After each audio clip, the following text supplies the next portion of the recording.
Sir ये जो आप हमें पढ़ाने लगे हैं, आप हमें व्हाट्सएप कर सकते हैं या आप स्क्रीन शेयर ही करेंगे सिर्फ? नहीं, ये आपको व्हाट्सएप कर दिए गए हैं ऑलरेडी। मैंने तमाम नोट्स है ना आपको व्हाट्सएप कर दिए थे ग्रुप में।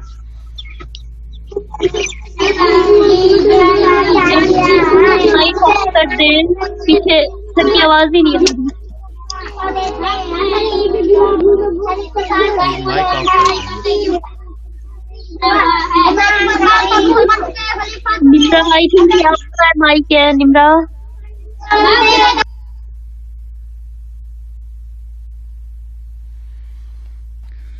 चलें लेक्चर स्टार्ट करते हैं। आज हमारा जो लेक्चर है मोस्ट इम्पोर्टेंट लेक्चर है। आज हम सीपीयू के बारे में पढ़ेंगे, और अगर आप पास पेपर उठा के देखें तो आपके लॉन्ग क्वेश्चन में ये सीपीयू आ चुका है।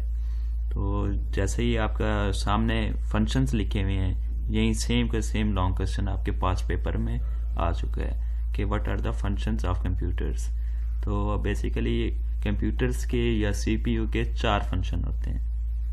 पहला data processing, second data storage, third data movement and fourth control. जैसे ही आपको पता है डाटा प्रोसेसिंग से क्या होगा कि डाटा को प्रोसेस करेगा। डाटा प्रोसेस का मतलब कि फॉर एग्जांपल हम 2+2 करना चाहते हैं कैलकुलेटर, तो कंप्यूटर में ये ऑपरेशन परफॉर्म करना चाहते हैं, तो वो क्या करेगा 2+2 को अरिथमेटिक ऑपरेशन परफॉर्म करेगा। अरिथमेटिक ऑपरेशंस क्या होते हैं? प्लस, माइनस, मल्टीप्लाई और डिवाइड। ठीक है, तो उनको जो भी प्रोसीजर है सीपीयू का 2+2 का वो उस पर अप्लाई करेगा। तो इसको हम इस प्रोसीजर को क्या बोलेंगे? हम डाटा प्रोसेसिंग। ये मैंने बेसिक एग्जांपल दी है कि अगर हम कोई 2 नंबर ऐड करना चाहते हैं या माइनस करना चाहते हैं या मल्टीप्लाई करना चाहते हैं या डिवीजन करना चाहते हैं, ये क्या करना चाह रहे हैं? हम डाटा प्रोसेसिंग करना चाह रहे हैं। और उसके बाद क्या होगा? Data storage. अब 2+2 इक्वल जो 4 आंसर आया है, अब मेरी मर्जी है, मैं इसको स्टोर करना चाहता हूँ कहीं पर, कि इन फ्यूचर अगर मैं कहीं यूज़ करना चाह रहा हूँ तो मैं इस 4 आंसर को अपनी मेमोरी के अंदर सेव रख सकूँगा। और डाटा मूवमेंट क्या होती है कि एक जगह से डाटा को दूसरी जगह पर डाटा शिफ्ट करना। अब फॉर एग्जांपल 2+2 मैंने इनपुट दिया, तो डाटा सबसे पहले कहाँ जाएगा? सीपीयू पे पास जाएगा, डाटा प्रोसेसिंग के पास। वो 2+2 आंसर 4 निकाल कर कहाँ देगा? डाटा स्टोरेज को देगा। तो इनके ये डाटा कहाँ से कहाँ जा रहा है, इस डाटा मूवमेंट बोलते हैं। और कंट्रोल क्या होता है? कंट्रोल भी बेसिकली आपका डाटा मूवमेंट है। हमने कमांड दी, हमने इनपुट दिया कंप्यूटर को 2+2 करना है, तो ये अब ये सीपीयू कंट्रोल करेगा कि 2+2 पहले डाटा प्रोसेसिंग के पास जाना चाहिए, कि डाटा स्टोरेज के पास जाना चाहिए, कि डाटा मूवमेंट के पास जाना चाहिए। तो ये आपका कंट्रोल फंक्शन कंट्रोल करता है कि पहले सबसे पहले डाटा कहाँ लेकर जाना है। तो इसके बाद थोड़ी सी इनकी डिटेल्स लिखी हुई हैं नेक्स्ट स्लाइड में।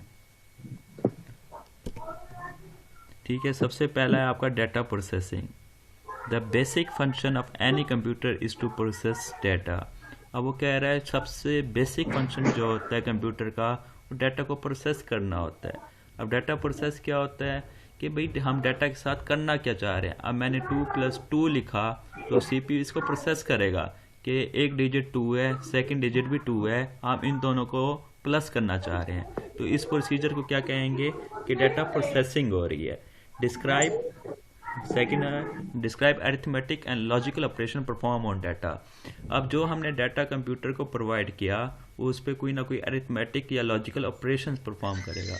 अरिथमेटिक ऑपरेशंस कौन से होते हैं? प्लस, माइनस, मल्टीप्लाई, डिवीजन और सब्ट्रैक्शन।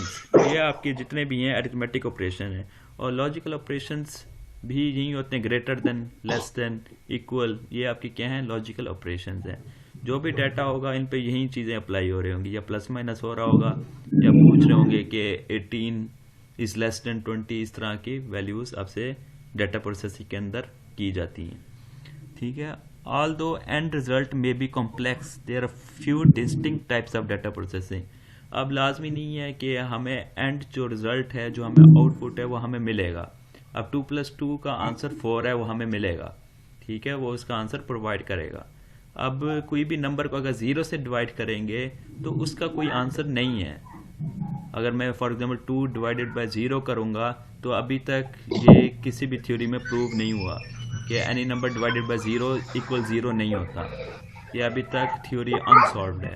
तो लाजमी नहीं है आपको आउटपुट मिले, पॉसिबिलिटी है कि आपको आउटपुट मिलेगा। 2+2 का आंसर 4 आपको आउटपुट में मिल जाएगा। तो ये प्रोसीजर क्या है? डाटा प्रोसेसिंग है। कोई भी हम अगर टास्क कंप्यूटर को प्रोवाइड करते हैं तो वो उस पर डाटा प्रोसेसिंग करता है। डाटा प्रोसेसिंग किस तरह करेगा? या प्लस करेगा, या माइनस करेगा, या मल्टीप्लाई करेगा, या डिवाइड करेगा। तो इस प्रोसीजर को हम डाटा प्रोसेसिंग बोलेंगे, ठीक है। डाटा प्रोसेसिंग क्लियर है? डाटा प्रोसेसिंग समझ रहे हैं? जी सर, जी सर, समझ आ गया, थैंक यू। अब अगला है डाटा स्टोरेज। जैसे मैंने आपको बताया था, ये माइक थोड़ा म्यूट करते हैं, नॉइज आ रही है, माइक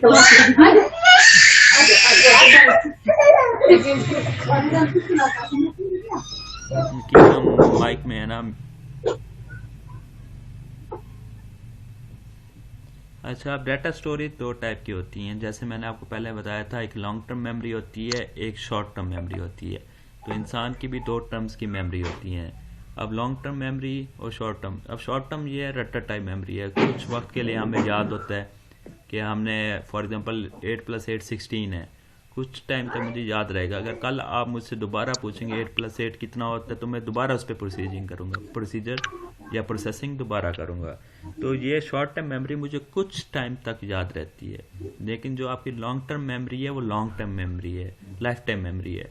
जब भी आप मुझसे उसके बारे में पूछेंगे, मैं आपको फट से जवाब बता दूंगा, क्यों? वो लॉन्ग टर्म मेमोरी में सेव हो गया है।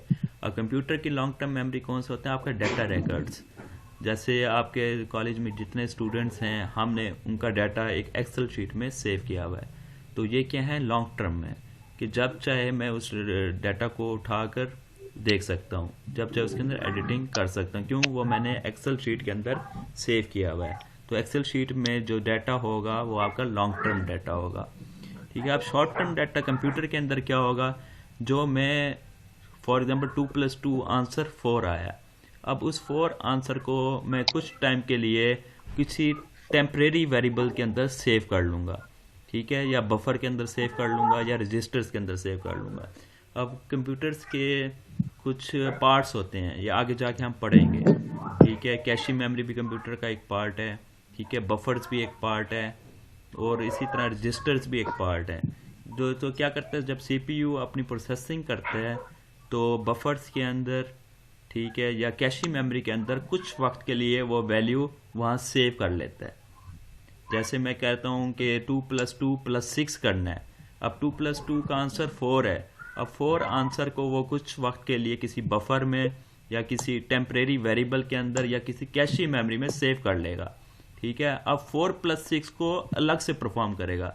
अब यूँ नहीं होगा कि 2+2 + 6 को एक साथ परफॉर्म कर ले। पहले 2+2 का आंसर लेगा, 4 आया, 4 को कुछ वक्त के लिए उसने बफर के अंदर सेव कर लिया, या किसी टेम्परेरी वेरिएबल्स या कैशी मेमोरी के अंदर वो कुछ देर के लिए उस 4 को सेव कर लेगा। फिर क्या करेगा? 4 + 6 को परफॉर्म करेगा। 4 + 6 का आंसर क्या आएगा? 10। उस 10 को उठाकर वो दोबारा बफर के अंदर या किसी टेम्परेरी वेरिएबल्स के अंदर या फिर कहीं पर वो सेव कर लेगा, ठीक है। तो उसके बाद वो रिजल्ट, चाहे बेशक आप उसको है ना लॉन्ग टर्म मेमोरी के अंदर सेव कर लें, किसी एक्सेल शीट में उसको है ना आंसर को सेव कर लें, वो आपकी मर्जी है, ठीक है। इसकी एक और एग्जांपल आपके MS वर्ड है।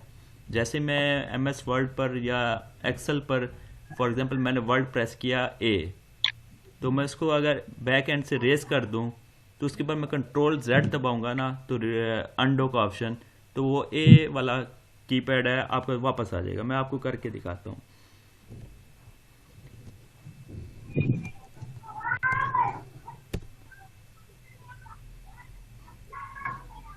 ये वर्ल्ड में हम करके देख लेते हैं इसको। फॉर एग्जांपल मैंने ये कुछ वर्ड लिखे ASD, अगर आपको नज़र आ रहे हैं। अब मैं बैक स्पेस दबाता हूँ, मैंने D रेज कर दिया है। जैसे ही मैं कंट्रोल Z दबाऊंगा वो D वापस आ जाएगा। तो ये क्या होता है, कुछ देर के लिए ये D का वर्ड किसी टेम्परेरी वेरिएबल के अंदर या बफर के अंदर सेव हो गया है। जैसे ही मैं कंट्रोल Z कर इसको रेज करके दोबारा कंट्रोल Z करूँगा तो वो वर्ड मुझे वापस नज़र आ जाएगा। समझ आई है इस चीज़ की कि लास्ट कुछ डिजिट्स है ना वो सेव हो जाते हैं। जैसे मैं कंट्रोल Z 2 दफ़ा प्रेस करूँगा दोनों डिजिट्स वापस आ जाएंगे।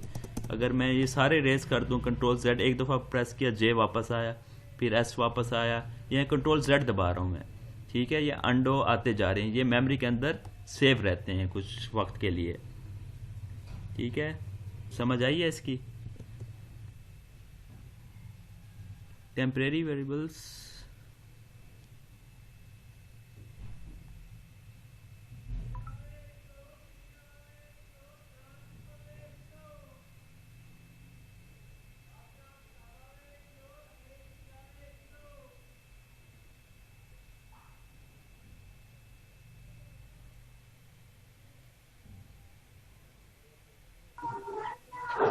सॉरी नेट ज़रा रुक गया था, थोड़ी नेट में डिस्टरबेंस आ गई थी। अच्छा, अब शॉर्ट टर्म मेमोरी क्या होता है? शॉर्ट टर्म मेमोरी ये होता है जो हम लास्ट कीवर्ड्स हमने जो प्रेस किए हैं वो कुछ टाइम के लिए बफर के अंदर सेव रहते हैं। अगर मैं उनको रेस करता हूँ, जैसे मैं कंट्रोल Z अंडो का बटन प्रेस करता हूँ, वो वर्ड वापस आ जाते हैं। 3 से 4 वर्ड्स हम बफर के अंदर इजीली या टेम्परेरी वेरिएबल्स के अंदर इजीली सेव कर सकते हैं। इसके समझ आया आपको? लॉन्ग टर्म मेमोरी क्या होती है? जो एक्सेल शीट के अंदर हम लॉन्ग टर्म के लिए यूज़ रखते हैं। और शॉर्ट टर्म मेमोरी क्या होती है? जो कुछ वक्त के लिए हम अपने बफर्स में, बफर क्या है? CPU का एक पार्ट है। आगे आगे आगे आएगा तो हम इसके बारे में स्टडी करेंगे। बफर में या फिर किसी टेम्परेरी वेरिएबल में, रजिस्टर्स में कुछ वर्ड हम सेव कर लेते हैं कुछ टाइम के लिए। जैसे ही मैं उसको वर्ड को बंद करके दोबारा चलाऊंगा, वो आपके जो वर्ड सेव थे वो डिलीट हो चुके होंगे। फिर मैं जितना कंट्रोल Z अंडो करता रहूँगा वो वर्ड्स वापस नहीं आएंगे, ठीक है। ये लॉन्ग टर्म मेमोरी और शॉर्ट टर्म मेमोरी है। डाटा स्टोरेज में 2 टाइप्स होती हैं, एक लॉन्ग टर्म, एक शॉर्ट टर्म, ठीक है। उसके बाद आपका डाटा मूवमेंट आ जाता है कि computer must be able to communicate with outside world. अब हमें ये है कि हमें ना डाटा को USB के अंदर भी सेव करना पड़ सकता है।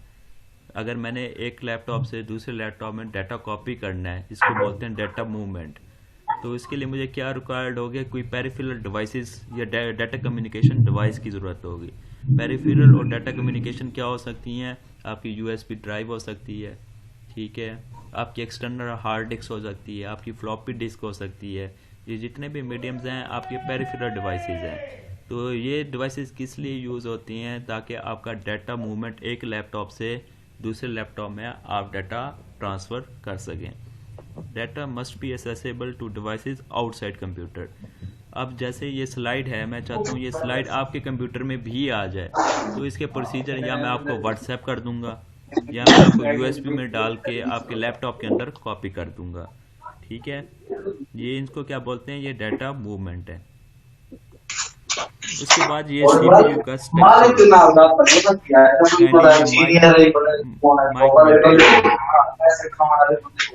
शोर आ रहा है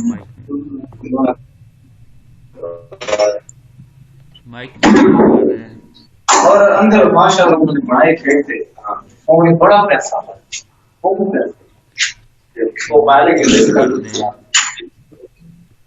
मैं क्या भाई सर लेडीज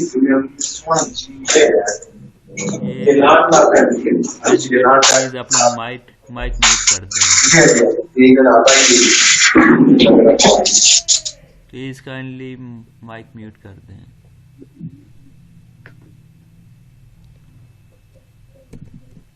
अच्छा, अब ये आपका CPU का स्ट्रक्चर है। सबसे पहले आपका ये कंप्यूटर होता है। कंप्यूटर के अंदर ये CPU के पार्ट्स हैं, central processing unit, main memory, system interconnections, input output devices, ये आपके कंप्यूटर के अंदर आ जाते हैं। और कंप्यूटर के बाहर आपके पेरिफेरल डिवाइसेस होते हैं, जैसे आपका माउस हो गया, आपका कीबोर्ड हो गया, आपके प्रिंटर्स हो गए, ये तमाम चीज़ें क्या आ जाती हैं, पेरिफेरल डिवाइसेस में आ जाती हैं। उसके बाद आपकी कम्युनिकेशन लाइंस होती हैं, जैसे आपका कोई इंटरनेट हो गया, अगर आप आउटसाइड वर्ल्ड कनेक्ट करना चाहते हैं तो आप किससे करेंगे, कम्युनिकेशन लाइन से आप कम्युनिकेट करेंगे।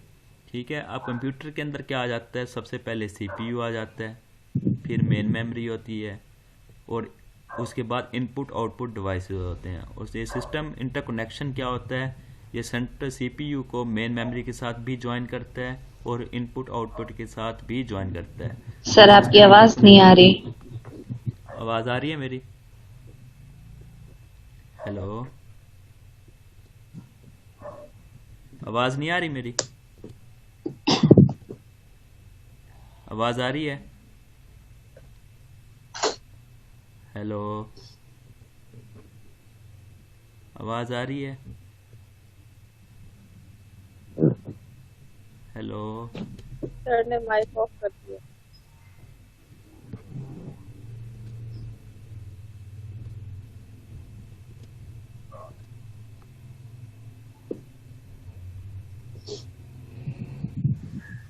आवाज़ आ रही है? हेलो, हेलो,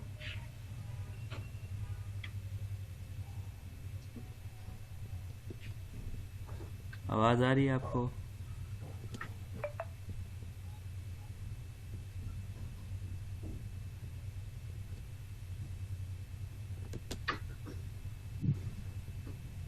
जी, आवाज़ आ रही है आप? जी सर अब आ रही। जी, अब ये आपका मेन स्ट्रक्चर है। ठीक है, अब इसमें क्या है, सबसे पहले आपका कंप्यूटर होता है। ठीक है, कंप्यूटर में आपके क्या आ जाते हैं, डिफरेंट पार्ट्स आ जाते हैं। सबसे पहला पार्ट आ जाता है सीपीयू, आपका सेंट्रल प्रोसेसिंग यूनिट, जिसको हम माइंड ऑफ कंप्यूटर भी बोलते हैं। ठीक है, उसके बाद आपकी आ जाती है मेन मेमोरी। मेन मेमोरी में आपका क्या आ जाता है, रैम वगैरह। ठीक है, उसके बाद आपके इनपुट आउटपुट डिवाइसेस आ जाती हैं। जी सर हाँ जी, शो नहीं हो रही।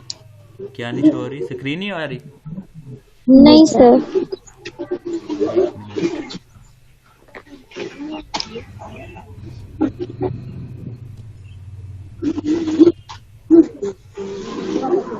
अब स्क्रीन आ रही है? जी सर। यस सर अब आ रही। Thank you. अच्छा, पहले पहले आपका क्या होता है, कंप्यूटर होता है। कंप्यूटर के अंदर डिफरेंट पार्ट्स हैं। सबसे पहला पार्ट आपका सीपीयू है, सेंट्रल प्रोसेसिंग यूनिट। ठीक है, सेकंड पार्ट आपका रैम है, मेन मेमोरी, जिसके अंदर रैम आ जाती है। और सीपीयू में आपके क्या आ जाते हैं, अरिथमेटिक लॉजिक ऑपरेटर्स आ जाते हैं, प्लस माइनस डिवीजन मल्टीप्लाई। ठीक है, उसके बाद आपका आ जाता है इनपुट आउटपुट डिवाइसेस। अब इनपुट आउटपुट डिवाइसेस में आपका क्या आ जाते हैं, माउस आ जाता है, कीबोर्ड आ जाता है, और आउटपुट डिवाइसेस में आपका मॉनिटर या आपके लैपटॉप की स्क्रीन आ जाती है। अब ये सिस्टम इंटरकनेक्शन क्या है, ये एक किस्म की वायर है।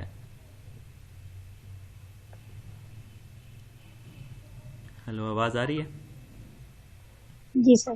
जी सर आ रही है। जी, अब ये सिस्टम इंटरकनेक्शन क्या है, ये एक किस्म की वायर है। तो वायर क्या काम करती है, आपके सीपीयू को, मेन मेमोरी को और इनपुट आउटपुट डिवाइसेस को आपस में कनेक्ट कराती है। ठीक है, सिस्टम इंटरकनेक्शन एक किस्म की वायर है, इन तीन डिफरेंट पार्ट्स को आपस में आपस में कनेक्ट कराती है। ठीक है, और सर कंप्यूटर ये के साथ पेरिफेरल क्या होता है? वही बता रहा हूँ। अब पेरिफेरल डिवाइसेस आपके हो सकते हैं, जैसे आपके प्रिंटर्स हैं, आपके स्कैनर्स हैं, आपके यूएसबी डिवाइसेस हैं, जो कंप्यूटर के साथ एक्सटर्नली कनेक्ट होते हैं। जैसे आपके प्रोजेक्टर्स हो जाते हैं। प्रोजेक्टर्स क्या है, आपकी स्क्रीन शेयर हो जाती है। तो ये क्या है, आपके पेरिफेरल डिवाइसेस हैं। जैसे आपकी यूएसबी डिवाइस है, आपके प्रिंटर, अगर आपने कंप्यूटर से प्रिंटर कनेक्ट करना है तो प्रिंटर एक क्या है, पेरिफेरल डिवाइस है। ठीक है, और ये कम्युनिकेशन लाइन क्या है, ये आपका इंटरनेट है। अगर आपने अपने कंप्यूटर से किसी और कंप्यूटर में या इंटरनेट पे एक्सेस करनी है तो आप किसके थ्रू करते हैं, कम्युनिकेशन लाइन के थ्रू करते हैं। अब पीटीसीएल हमें क्या प्रोवाइड करता है, एक कम्युनिकेशन लाइन प्रोवाइड करता है। तो उससे हम क्या होता है, हम इंटरनेट के साथ, पूरे वर्ल्ड के साथ कनेक्ट हो जाते हैं। ठीक है, ये स्ट्रक्चर समझ आया आपको? जी सर। जी सर। इस स्ट्रक्चर में अगर कोई कन्फ्यूजन है तो बताएं, मोस्ट इम्पोर्टेंट स्ट्रक्चर है ये, लास्ट टाइम भी आपके पेपर्स में आ चुके हैं। अब इसको वन बाय वन उसने एक्सप्लेन किया है, ठीक है। अब सीपीयू क्या करेगा, सेंट्रल प्रोसेसिंग यूनिट क्या करेगा, controls the operations of the computer and performs its data processing functions, ऑफली simply refer to as processor. CPU को हम प्रोसेसर भी बोलते हैं। अब प्रोसेसर क्या करता है, आपके ऑपरेशंस परफॉर्म करता है। ऑपरेशंस कौन से हो सकते हैं, प्लस, माइनस, मल्टीप्लाई, डिवाइड, तो इस तरह के जितने भी मैथमेटिकल या अरिथमेटिकल ऑपरेशंस हैं वो आपके सीपीयू परफॉर्म करता है, ठीक है। उसके बाद मेन मेमोरी क्या करती है, डाटा को स्टोर करती है, ठीक है। मेन मेमोरी में आपकी रैम आ जाती है। अब डाटा स्टोर्स दो टाइप की होती हैं, लॉन्ग टर्म और शॉर्ट टर्म, ठीक है। वो हम पीछे पढ़ चुके हैं, लॉन्ग टर्म मेमोरी क्या होती है और शॉर्ट टर्म मेमोरी क्या होती है। मेन मेमोरी रैम में क्या होता है, बेसिकली अब 2+2 आंसर 4 है तो 4 आंसर जाके रैम में सेव हो जाएगा कुछ वक्त के लिए, ठीक है। जब 4+ अगर कोई और ऑपरेशन नहीं परफॉर्म करना, अगर फॉर एग्जाम्पल 2+2+8 है तो ठीक है, तो 2+2 का आंसर 4, 4+8 का आंसर 12, ठीक है। जो आंसर आता जाएगा तो वो मेन मेमोरी उसके अंदर सेव करती जाएगी और जो फाइनल आंसर आएगा वो आपके मॉनिटर पर डिस्प्ले हो जाएगा, ठीक है। समझ आ रही है।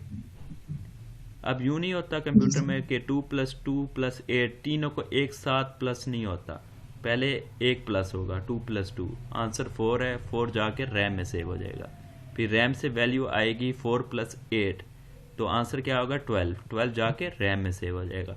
अगर आगे कोई ऑपरेशन है तो परफॉर्म करेगा, अगर ऑपरेशन नहीं है तो वो क्या करेगा, डाटा को आपके इंटरकनेक्शन डिवाइसेस उठाएंगे 12 आंसर को और आपके मॉनिटर पर डिस्प्ले करा देंगे।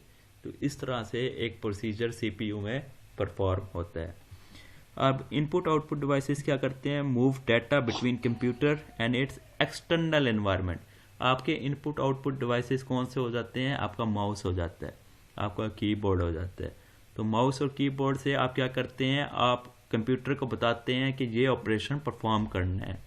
जैसे मैं अगर कैलकुलेटर कंप्यूटर में ओपन करूं, जैसे मैंने 2 पे क्लिक किया तो ये मैंने क्या किया, एक इनपुट दिया, कंप्यूटर को बताया कि 2 करना है, ठीक है। उसके बाद मैं प्लस का बटन प्रेस करता हूं तो मैं कंप्यूटर को क्या कर रहा हूं, कमांड्स दे रहा हूं कि 2+2 आपने परफॉर्म करके देना है। तो इसमें क्या होता है, आपका डाटा कंप्यूटर से जाकर आप तक डाटा कम्युनिकेट होता है कि 2+2 मैंने कंप्यूटर को कमांड दी और उसके रिजल्ट में क्या होगा 4, वो मुझे डाटा प्रोवाइड करेगा आंसर उसका, ठीक है। समझ आ रही है। Excuse me sir. जी जी, हाँ जी।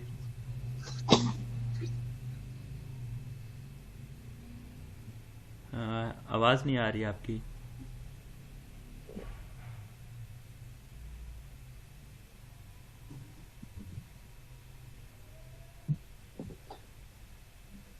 हेलो, आपकी आवाज नहीं आ एक्सक्यूज मी सर। जी जी, पूछें। सर आपकी आवाज ठीक नहीं आ रही। अब आवाज आ रही है? आपका नेट इशू हो रहा है, वॉइस प्रॉब्लम बहुत हो रही है। सही, अब आवाज आ रही है आपको मेरी? Yes sir. जी जी, पूछें, क्या पूछ रही थी?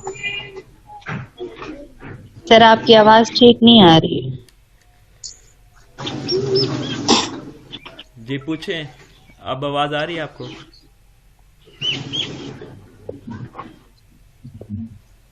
सर वॉइस प्रॉब्लम बहुत हो रहा है।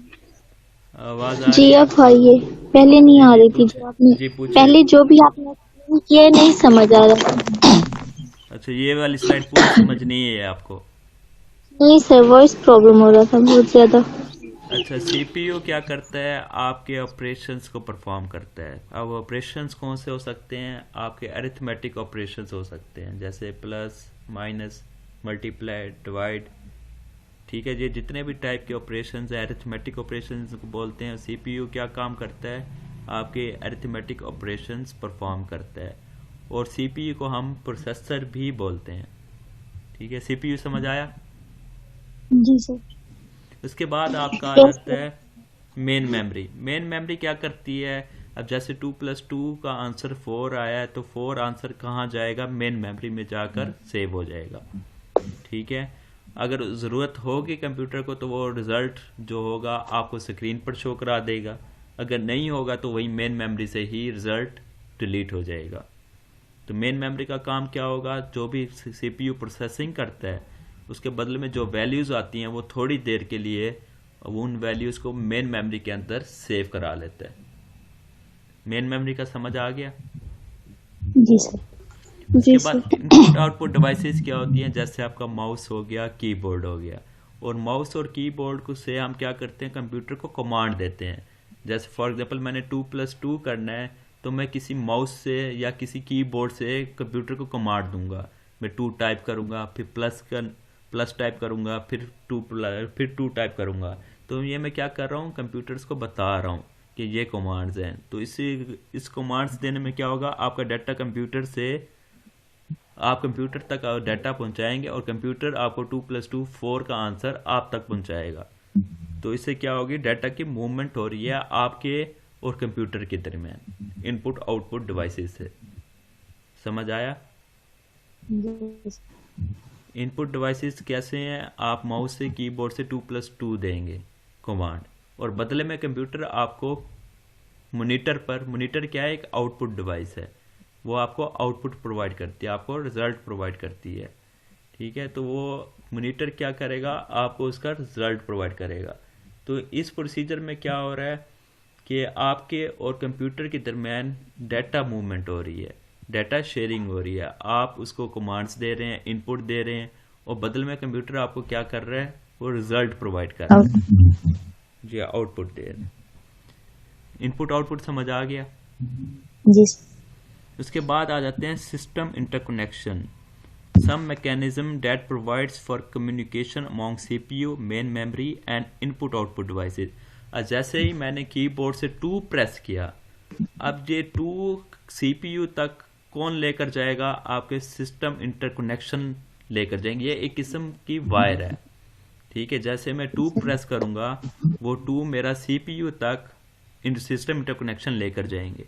जैसे मैं प्लस टाइप करूंगा तो प्लस भी आपके सिस्टम इंटरकनेक्शन सीपीयू तक लेकर जाएंगे।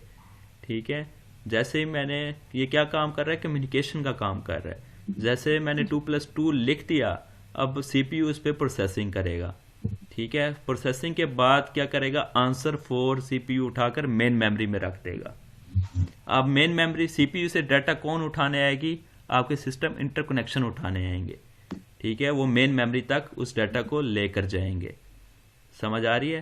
फिर मेन मेमोरी से क्या होगा, सिस्टम इंटरकनेक्शन वहां से डाटा उठाएगी, आपके आउटपुट डिवाइस मॉनिटर तक लेकर आएगी। तो सिस्टम इंटरकनेक्शन क्या काम कर रही है, एक किस्म की बस का काम कर रही है। जैसे बस आपको घर से पिक करती है और आपके डेस्टिनेशन तक आपको छोड़ देती है। तो सिस्टम इंटरकनेक्शन क्या काम कर रही है, एक किस्म के बसेस का काम कर रही है, डाटा की मूवमेंट का काम कर रही है। डाटा को कहाँ से उठाना है, कहाँ लेकर जाना है और वहाँ से कैसे आपके आउटपुट तक लेकर आना है, ये काम आपके सिस्टम इंटरकनेक्शन करते हैं। समझ आ रही है?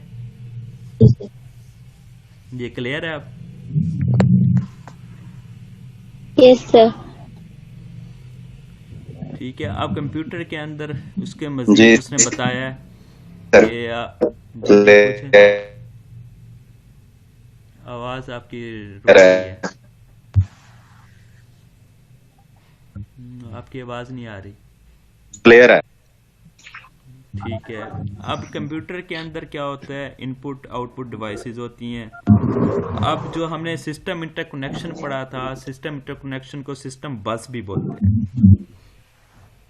ठीक है, समझ आया? जो हमने यहाँ पर सिस्टम इंटरकनेक्शन पढ़ा है ना, तो इसका सेकंड नाम सिस्टम बस भी है, क्योंकि ये एक बसेस का काम कर रही है, डाटा को एक जगह से दूसरी जगह लेकर जाती है। तो इसको हम सिस्टम बस भी बोलते हैं। ठीक है, और कंप्यूटर के अंदर सेकंड पार्ट आपका क्या होता है, मेमोरी, और थर्ड पार्ट आपका क्या होता है, सीपीयू। ठीक है, अब सीपीयू के अंदर क्या आ जाते हैं, आपके रजिस्टर्स आ जाते हैं। अब रजिस्टर्स में क्या होता है, कुछ वक्त के लिए हम 1-2 डिजिट इसके अंदर सेव कर सकते हैं रजिस्टर्स के अंदर। फॉर एग्जांपल जैसे 2 है, कुछ वक्त के लिए मैं 2 रजिस्टर के अंदर सेव कर दूंगा। ठीक है, ये ऑटोमेटिक प्रोसेस होता है, ये हमारे कंट्रोल में नहीं होता, सीपीयू खुद कंट्रोल करता है इनको। अब सीपीयू की मर्जी है 2 थोड़ी देर के लिए उठा कर रजिस्टर में रख देगा, ठीक है, 4 को उठा के रजिस्टर पे रख दे, या प्लस को उठा के रजिस्टर पे रख ले। मतलब कि रजिस्टर कुछ देर के लिए वैल्यू को अपने अंदर सेव रखता है। रजिस्टर का काम ये होता है, समझ आ रही है? जी सर। जी sir. Holds some value in there, ठीक है, कुछ देर के लिए कुछ वैल्यू है ना रजिस्टर अपने अंदर सेव रखती है। उसके बाद अरिथमेटिक एंड लॉजिक यूनिट क्या करता है, प्लस माइनस मल्टीप्लाई ये ऑपरेशंस परफॉर्म करता है जो भी डाटा होगा। जैसे अब मैंने 2 वैल्यू दी, 2 वैल्यू क्या कहेगी, सबसे पहले रजिस्टर के अंदर जाके सेव हो जाएगी। जैसे मैं प्लस की वैल्यू दूंगा वो कहाँ जाएगी, अरिथमेटिक ऑपरेशन में चली जाएगी, ठीक है। फिर जैसे मैं दोबारा 4 की वैल्यू दी, वो वैल्यू कहाँ गई, दोबारा रजिस्टर में सेव हो गई। समझ आ रही है? और उसके बाद आपके इंटरनल सीपीयू इंटरकनेक्शन आ जाते हैं जो तीनों पार्ट्स को आपस में कम्युनिकेट कराती है या आपस में लिंक कराती है। उसका नाम क्या है आपका, इंटरनल सीपीयू इंटरकनेक्शन। ये भी सिस्टम बस की तरह ही है, ठीक है। वो क्या करेगी, रजिस्टर को, अरिथमेटिक लॉजिक यूनिट को और कंट्रोल यूनिट को आपस में कनेक्ट कराएगी, एक किस्म के वायर का काम करेगी, जी सर। ठीक है। अब कंट्रोल यूनिट क्या करता है, इन तमाम मूवमेंट को कंट्रोल करता है कि 2 की वैल्यू कहाँ जानी चाहिए, रजिस्टर के पास जानी चाहिए। तो ये काम कौन करेगा, आपका कंट्रोल यूनिट करेगा। प्लस की वैल्यू कहाँ जानी चाहिए, अरिथमेटिक एंड लॉजिक यूनिट के पास जानी चाहिए। ये कौन करेगा ऑपरेशंस, आपका कंट्रोल यूनिट करेगा। और 4 की वैल्यू कहाँ जानी चाहिए, रजिस्टर्स के पास जानी चाहिए, ठीक है। और एंड में जो आपका रिजल्ट आएगा 2 + 4 6, अब 6 आंसर को कहाँ भेजना है, इस सिस्टम बस के पास भेजना है। ये इसका फैसला कौन करेगा, कंट्रोल यूनिट करेगा, ठीक है। फिर सिस्टम बस से उठकर ये वैल्यू आपके आउटपुट डिवाइस में आ जाएगी। 6 आंसर आपके कंप्यूटर के एलसीडी में या मॉनिटर में आपको शो हो जाएगा, ठीक है। अब रजिस्टर क्या करते हैं, होल्ड टेम्परेरी वैल्यूज, ठीक है। शॉर्ट टर्म, हाँ, शॉर्ट टाइम मेमोरी है, कुछ देर के लिए टेम्परेरी तौर पर है ना किसी वैल्यू को सेव रखेगी अपने अंदर। जैसे आंसर 6 हो गया, आपके आउटपुट डिवाइस पे चला गया, ठीक है, रजिस्टर के पास वैल्यू भी 0 हो जाएगी, अरिथमेटिक के पास भी कोई वैल्यू नहीं रहेगी, मतलब ये तमाम चीज़ें एम्प्टी हो जाएंगी। जैसे ही आउटपुट आपके स्क्रीन पर आया तो यहाँ सीपीयू उन तमाम वैल्यूज़ को इरेज कर देगा। उसके बाद में आप उसको अपने मेन मेमोरी के अंदर इस वैल्यू को सेव करा सकते हैं, अपने हार्ड डिस्क के अंदर 6 आंसर को परमानेंटली सेव कर सकते हैं किसी एक्सेल की शीट में या किसी नोटपैड में। तो उस वैल्यू को आप अपने हार्ड डिस्क के अंदर परमानेंटली सेव कर सकते हैं, ठीक है। रजिस्टर का समझ आ गया कि ये टेम्परेरी, कुछ वक्त के लिए टेम्परेरी तौर पर वैल्यू को होल्ड करती है अपने पास। अरिथमेटिक ऑपरेशंस क्या परफॉर्म करेंगे, plus minus multiply division. Interconnection क्या करेगी, डाटा को एक पार्ट से दूसरे पार्ट पर मूव कराएगी या कम्युनिकेट कराएगी, ठीक है, एक किस्म का लिंक प्रोवाइड करेगी इनके दरमियान। और कंट्रोल यूनिट क्या करेगा, कंट्रोल यूनिट ये फैसला करेगा कि कौन सी वैल्यू किसके पास जानी चाहिए, ठीक है। ये आपका कंट्रोल यूनिट काम करेगा। यहाँ तक क्लियर है सीपीयू का स्ट्रक्चर, ठीक है, सीपीयू का स्ट्रक्चर समझ आ गया। उसके बाद इनकी थोड़ी सी डिटेल लिखी गई है। अब कंट्रोल यूनिट क्या करेगा, controls the operations of the CPU and hence the computer, ठीक है, आपके ऑपरेशंस को कंट्रोल करेगा कि 2 कहाँ जाना चाहिए, प्लस कहाँ जाना चाहिए, 4 कहाँ जाना चाहिए। ये फैसले कौन करेगा, आपके कंट्रोल यूनिट करेगा। Arithmetic and logic unit ALU जिसको बोलते हैं, ये क्या करेगा, performs the computer data processing functions. अब फंक्शंस कौन से होंगे, प्लस माइनस मल्टीप्लाई डिवाइड, ये जितने भी टाइप के फंक्शंस हैं ये कौन परफॉर्म करेगा, अरिथमेटिक एंड लॉजिक यूनिट जिसको हम ALU बोलते हैं। ये क्या करेगा, डाटा की प्रोसेसिंग करेगा, प्लस करना है, माइनस करना है, डिवाइड करना है, कि वैल्यूज के साथ करना क्या है, ये काम ALU करेगा। रजिस्टर क्या करेगा, provide storage internal to the CPU। ये CPU को स्टोरेज प्रोवाइड करेगा कि 2 कुछ वक्त के लिए रजिस्टर में सेव कर लो, 4 सेव कर लो, 6 सेव कर लो। ठीक है, ये रजिस्टर में वैल्यू कहाँ तक सेव कर सकते हैं, जहाँ तक काउंटिंग जारी है, इतने वैल्यूज हम इसके अंदर सेव कर सकते हैं। ठीक है, अब कंप्यूटर कहाँ तक कर सकते हैं, अब ये आपने पढ़ा होगा अक्सर 64 बिट ऑपरेटिंग सिस्टम या 32 बिट ऑपरेटिंग सिस्टम। जो हमने कन्वर्जन की थी वो 8 बिट थी। 8 बिट में कितनी मैक्सिमम वैल्यूज आ सकती हैं, 256 आ सकती हैं। ठीक है, 2 की पावर 256, ये 256 बिट हो जाएंगे। तो इतने वैल्यूज या 2 की पावर 64, इतने वैल्यूज रजिस्टर्स अपने अंदर सेव कर सकते हैं। समझ आ रही है? जी सर। ठीक है, अब CPU इंटरकनेक्शन क्या करेगा, some mechanism that provides for communication among the control unit. ये ऐसा मैकेनिज्म प्रोवाइड करता है जिससे हमारे कंट्रोल यूनिट ALU और रजिस्टर्स आपस में कम्युनिकेट कर सकें, आपस में डाटा शेयर कर सकें। ठीक है, ये एक किस्म का वायर या बसेस का काम करता है कि डाटा को एक जगह से दूसरी जगह पर लेकर जाता है। ठीक है, समझ आ रही है? जी सर। ठीक है, ये दोबारा आ गया आपका। इसके बाद CPU के अंदर दोबारा दिखा रहे हैं कि एक किस्म के ना सीक्वेंस लॉजिक होती है, रजिस्टर्स एंड डिकोडर्स होते हैं और कंट्रोल मेमोरी होती है। अब ये जो टॉपिक है ये आपके कोर्स से हटके है, ये थोड़ा एडवांस है। सीक्वेंसिंग लॉजिक मतलब ये होता है कि पहले प्लस करना है, जैसे डिमास रूल होता है, डिवीजन, मल्टीप्लिकेशन, सब्ट्रैक्शन, फिर उसके बाद एडिशन, जो भी जिस तरह भी डिमास रूल होता है, एडिशन और सब्ट्रैक्शन। ठीक है, तो ये क्या होता है, सीक्वेंसिंग लॉजिक बनाता है कि डिमास रूल के मुताबिक पहले डिवीजन होनी चाहिए। अगर मैं फॉर एग्जांपल कंप्यूटर को कमांड देता हूँ 2 × 8 / 2 + 6, तो आप कंप्यूटर पहले कौन सा ऑपरेशन परफॉर्म करेगा। तो इस सीक्वेंस मतलब वो डिमास रूल को एक सीक्वेंस में बना लेगा। पहले मैंने डिवीजन करनी है, फिर मैंने मल्टीप्लिकेशन करनी है, फिर एडिशन करनी है, फिर सब्ट्रैक्शन करनी है। इसको बोलते हैं सीक्वेंसिंग लॉजिक। ठीक है, उसके बाद आ जाते हैं control unit registers and decoders. अब ये फैसला ये करते हैं कि रजिस्टर्स के अंदर वैल्यू 2 रखनी है, 4 रखनी है, 6 रखनी है। और आपको पता है कंप्यूटर के अंदर जो वैल्यूज़ होती हैं 0 और 1 के फॉर्मेट में होती हैं, तो कभी भी कंप्यूटर वैल्यू को 2 नहीं रखता अपने अंदर। ठीक है, वो 2 को क्या करता है, कन्वर्ट करता है बाइनरी नंबर में। अब 2 को जब वो 0 1 के फॉर्मेट में कन्वर्ट करेगा तो उसको हम डिकोडर बोलते हैं कि उसने वैल्यू को इनकोड किया। अब 2 की वैल्यू 2 नहीं होती बाइनरी में ना, तो 0 1 के फॉर्मेट में होती हैं, तो वो उसको क्या करेगा, इनकोड करेगा। ठीक है, फिर उसके बाद उस वैल्यू को कंट्रोल मेमोरी क्या करती है कि वैल्यू को कब हमने कहाँ भेजना है। अब कंप्यूटर जैसे मैंने इनपुट किया 2, कंप्यूटर क्या करेगा, सबसे पहले उस वैल्यू को बाइनरी के अंदर कन्वर्ट करेगा। ठीक है, बाइनरी के कन्वर्ट करने के बाद उस पर प्लस माइनस अप्लाई करेगा और एंड में क्या करेगा, उसको डिकोड करेगा।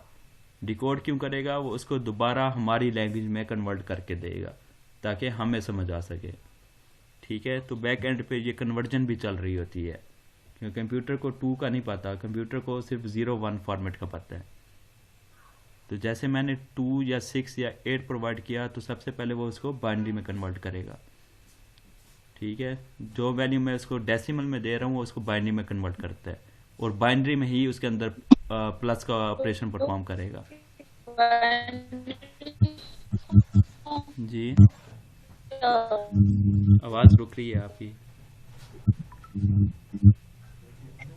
हेलो, किसकी? 2 की बाइनरी फॉर्म, 2 की बाइनरी फॉर्म होगी 1 0। उससे पहले तमाम 0 लगा लें। जैसे मैंने आपको कन्वर्जन सिखाई थी, आपको मैंने बाइनरी में कन्वर्जन सिखाई है। ठीक है, तो जब आप 2 को बाइनरी में कन्वर्ट करेंगे तो आंसर 1 0 आएगा। तो कंप्यूटर 2 को 1 0 मतलब 10 जानता है।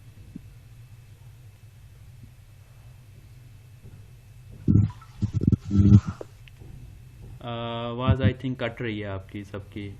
मेरी आवाज आ रही है आपको? जी सर। ठीक है। कन्वर्जन हम पढ़ चुके हैं। कन्वर्जन हमने क्यों पढ़ी, इसलिए पढ़ी है क्योंकि सीपीयू हमारी डेसिमल को बाइनरी में कन्वर्ट करता है।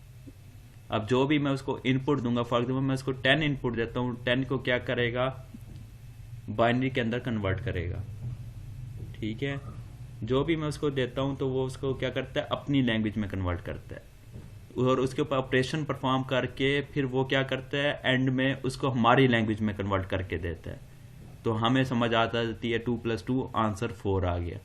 तो बैक एंड में क्या कर रहा है, वो 2 को भी बाइनरी में कन्वर्ट कर रहा है, प्लस उसके बाद 4 को भी वो बाइनरी में कन्वर्ट कर रहा है, और बाइनरी में ही उनको ऐड करके एंड में क्या करता है, दोबारा उसको डेसिमल में कन्वर्ट कर देता है।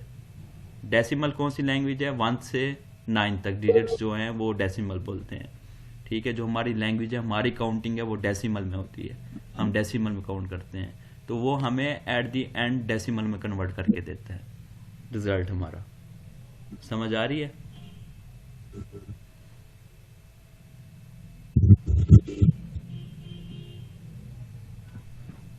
यहाँ तक क्लियर है? जी सर। यहाँ ठीक है। ये लेक्चर आपका सीपीयू का यहाँ तक एंड हो गया।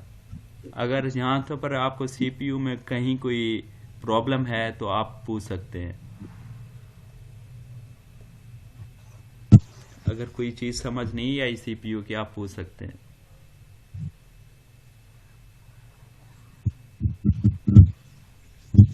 सीपीयू के अंदर कितने पार्ट्स हैं, रजिस्टर्स हैं, अरिथमेटिक यूनिट्स हैं एंड कंट्रोलर।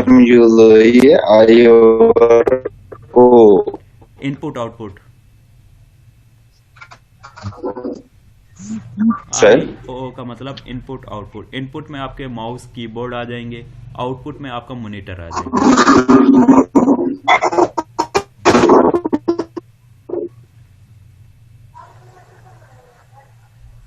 जहाँ तक क्लियर है? Okay okay.